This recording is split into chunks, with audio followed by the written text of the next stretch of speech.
వధింపబడిన గొర్రెపిల్ల శక్తియు ఐశ్వర్యమును జ్ఞానమును బలమును ఘనతయు మహిమయు స్తోత్రమును పొందనర్హుడు. ప్రకటన గ్రంథం 5వ అధ్యాయము 12వ వచనము.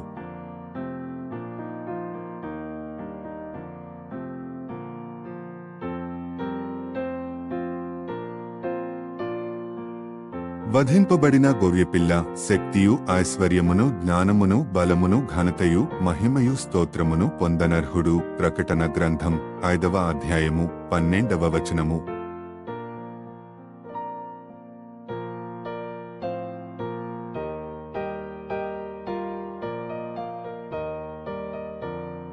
వధింపబడిన గొర్రెపిల్ల శక్తియు ఐశ్వర్యమును జ్ఞానమును బలమును ఘనతయు మహిమయు స్తోత్రమును పొందనర్హుడు. ప్రకటన గ్రంథం 5వ అధ్యాయము 12వ వచనము.